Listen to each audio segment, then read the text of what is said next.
కానీ చంద్రబాబు నాయుడు పెట్టినటువంటి ఆస్తులు తాకట్టు పెట్టాలి. రూల్ ఉందా? రాజ్యాంగంలో రాసి ఉందా? పలానా ఆస్తి పెట్టాలి, పలానా ఆస్తి పెట్టకూడదు. అది ప్రభుత్వం ఇష్టం. వాళ్ళు బ్యాంకర్స్తో మాట్లాడి బ్యాంక్ వాళ్ళు డబ్బులు కావాలన్నప్పుడు వాళ్ళు ఏదోటి మార్టిగేజ్ అడుగుతారు. ప్రభుత్వ ఆస్తి ప్రభుత్వం వాళ్ళు దాన్ని బట్టి వాళ్ళకు ఉన్నటువంటి వెసులుబాటుని బట్టి పెట్టుకుంటారు. సెక్రటరేట్ పెట్టేశారు. సెక్రటరేట్ ఎంత? 10 ఎకరాల పొలం. దాన్ని తాకట్టు పెడితే దాని విలువ ఎంత? 10 కోట్లో లేకపోతే ఎకరం 20 కోట్లు ఉంటుంది, 2 కోట్లు ఉంటుంది, 20 కోట్ల ఆస్తి. ఒక సచివాలయమే పెట్టారా? నువ్వేం పెట్టలేదా గతంలో?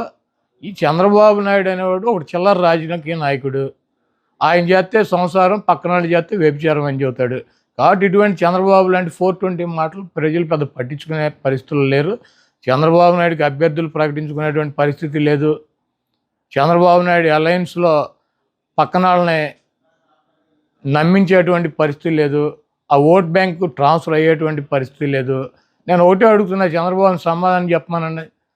30 మంది పైన తన సామాజిక వర్గం 3% ఉన్న వాళ్ళకి 30 మంది కమ్మ వాళ్ళకి సీట్లు ఇచ్చాడు చంద్రబాబు నాయుడు. పవన్ కళ్యాణ్ అడ్డం పెట్టుకుని కాపులు ఓట్లు గంపగుత్తగా వేయించుకోవాలని ప్రయత్నం చేస్తున్నాడు. 20% పైన ఉన్నటువంటి సామాజిక వర్గానికి ఆయన ఇచ్చిన సీట్లు ఎన్ని? 24గా. ఆయన కులానికి ఇచ్చుకున్నటువంటి 30 సీట్లు ఆయన ఇచ్చేసుకున్నాడు ఆయన పార్టీలో. మరి 20% సామాజిక వర్గం ఉండి వాళ్ళ ఓట్లతో గెలవాలని చెప్పి ప్రయత్నిస్తున్నటువంటి చంద్రబాబు పవన్ కళ్యాణ్కి ఇచ్చే సీట్లన్నీ 24గా. దాంట్లో అసలు 10-14 సీట్లు తెలుగుదేశం పార్టీ పోటీ చేసినా ఓడిపోయేటువంటి డిస్పోజల్ సీట్లు ఇచ్చాడు. ఇవన్నీ ఆ సామాజిక వర్గం గమనించట్లేదా? చంద్రబాబు నాయుడికి బుద్ధి చెప్పరా? 3% తన కులానికేమో 30 సీట్ల, 20% ఉన్నటువంటి ఆ సామాజిక వర్గం గంపగుత్తగా ఓట్లన్నీ ఎంచుకోవాలని ప్రయత్నిస్తున్నటువంటి ఒక రాజకీయ పార్టీకి 24 సీట్ల.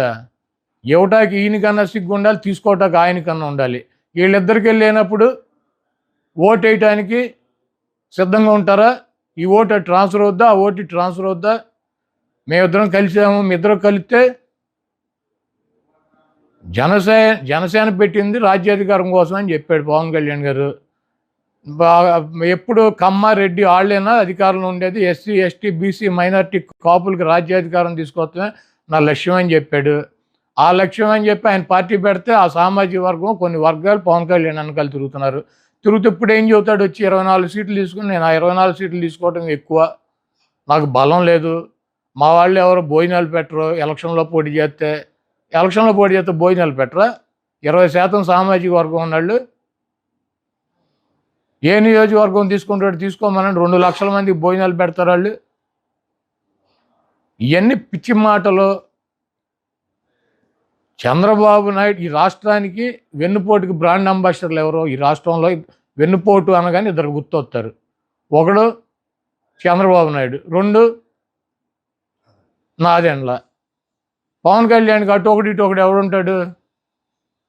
ఈ పక్కేమో నాదెండ్ల మనోహర్ కూర్చుంటాడు, ఈ పక్కన చంద్రబాబు నాయుడు కూర్చుంటాడు. మనం సిద్ధం సభలో చూసాంగా, ఇద్దరు బ్రాండ్ అంబాసిడర్ల వెన్నుపోటుకి ఒకడేమో వెనకాలే తిరుగుతూ ఉంటాడు, ఇంకోడేమో ఎప్పుడు కావాలంటే అప్పుడు వెళ్ళి కలిసి వస్తూ ఉంటాడు. వీళ్ళిద్దరూ కలిసి పవన్ కళ్యాణ్ ఏం చేస్తారు? ఈ రాష్ట్ర ప్రజలకు తెలియదా? ఆయన పార్టీ కేడర్కి తెలియదా? ఆ సామాజిక వర్గానికి తెలియదా?